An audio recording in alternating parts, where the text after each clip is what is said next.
cut to the exterior of Best Quality Music.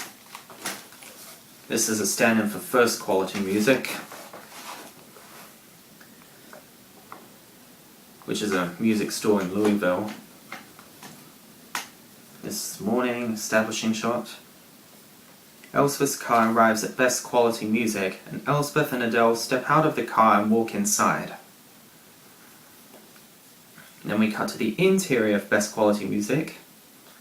This is a typical music store with guitars on the walls, keyboards on stands, and shelves packed with songbooks. Behind the counter stands Colin, the owner of Best Quality Music, a man somewhere in his 30s or 40s. He appears excited to see Elspeth and Adele in his store once again. So Colin, the owner of the music store, says, "Hey Beth, how's Adele going on the bassoon?" Yeah, Beth is just what people call her. Yeah.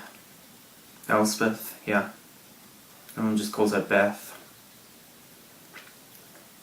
And Elspeth responds, "Alright, Adele's going quite fair actually." And Adele adds, "My bassoon teacher says my embouchure and dynamics have vastly improved since I started." Colin says, "That's good to hear. Anyway, what can I get you all this fine morning?" And Elspeth tells him, "Well, we're just needing more reeds since the ones I bought last time grew mold on them. Do you have any lying around somewhere?" And Colin replies, "Well, normally I just keep them behind this here counter, but now I seem to have run out of them. Let me just check around the back." Colin heads for the door behind the counter. His 14-year-old son, Harris, comes in through the door. Harris is like, "Okay, Dad, that's the last of them. So what do I put the double bass?" It's a stand-up bass. It's like a big violin. A really big one. Well, and Colin says, "Yeah, just put it in the corner with the rest." Yeah, that's what I meant to write there. The rest of the strings. So, there's no stammering in here, although the voice actor can insert it if he wants to. That was me stammering. My mind mistakenly thought I was meant to say west, but no, I said rest, but it does say rest. Oh, well, here you go, I just fumbled. Harris says, "Alright." Harris re-enters the back room, comes out with a double bass, and takes it over to the corner with the other strings, all during the following conversation. Colin says, "Excuse me, have I introduced you to my son Harris?" Elspeth, "Nay, please go on." And Colin says, "He's been helping me out with the music store on weekends lately. He says he doesn't like working here because it interferes with his social life, but he just gets things done just fine. Watch out though, he's really into girls at the moment." And Elspeth says, "Ugh, dinner fash yourself, that's normal for lads his age." And Colin says, "No, I mean he's obsessed with girls. He reads naughty magazines, he keeps posters of anime girls in his room, he sings in front of the fireplace, and he's kind of a jerk in the ways he tries to ask girls out." Elspeth has a worried expression on her face, and looks over at Adele, who's standing nearby watching a TV show on her smartphone. And Elspeth asks, "Are you sure?" Colin is like, "Yeah, darn right I am." Over at the string corner, Harris just finishes polishing the double bass, and he walks over to the counter.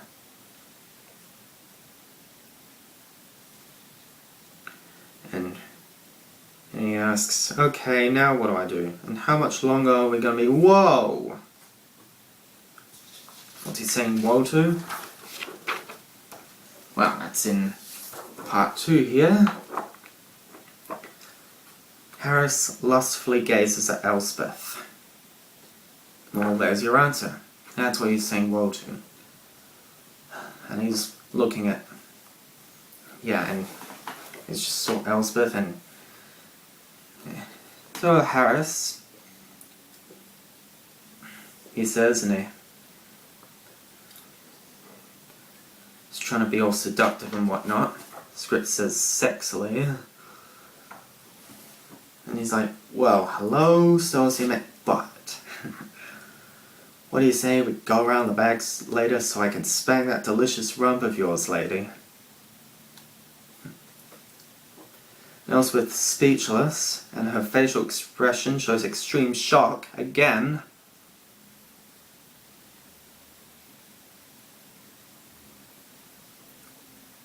Come on, that's the same reaction you'd have, right, ladies? Well, anyway, Harris says, well? And Elspeth is like, what creep told you to say that? It's a right scunner, and you shouldn't even ken what that is at your age.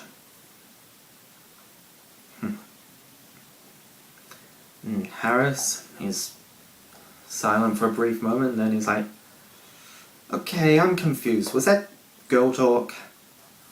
Yeah, he's heard about girl talk a bunch of times, and he's like, but he doesn't know what it is. He thought, yeah, because he's a bit of a ditz, this Harris kid. Like, he didn't understand what Beth was saying, because she's Scottish, remember? What creep told you to say that? It's a right scunner. Well, you get the idea. So, yeah. So, Elspeth is exasperated by what Harris just said. Girl talk. Does he even know what it is? And then she facepalms.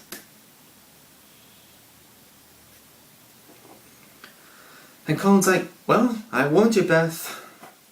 And then turns to Harris. I thought I told you to be polite around women and not mention anything sexual.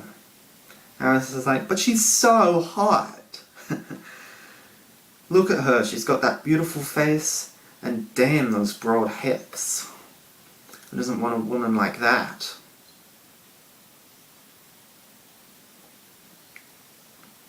And Colin's like, we'll discuss this later when they're gone. Right now I have to sell the pretty lady some reeds. He just calls her a pretty lady after he told his son not to be like, what? Well, okay, there's nothing wrong with calling it pretty, I guess, but Harris asks, sax or clarinet? Like, you know, what kind of reeds is he telling him to get? Colin's like, neither, bassoon. Harris is like, what's a bassoon? No, he doesn't say that. He knows what a bassoon is, but what he does say is, Dad, who the hell even plays the bassoon? Seriously. And Adele, she's off screen and she says, I do! Yeah. Harris gives a confused look to Adele. And I was like, what? You said, who plays the bassoon? So I answered. Harris returns to the conversation with his father. So when do we leave? It's so boring here, he says. And Colin says, I'll call your mom to pick you up once you go to the back room and bring back some bassoon reeds. So Harris is like, okay, fine. Then can I spank, what's her name, Beth? He's still on about Beth. Colin's like, no! Harris he's disappointed. Fine. So Harris walks into the back room. Colin turns back to Elspeth, who is still face-palming with the exact same frustrated expression.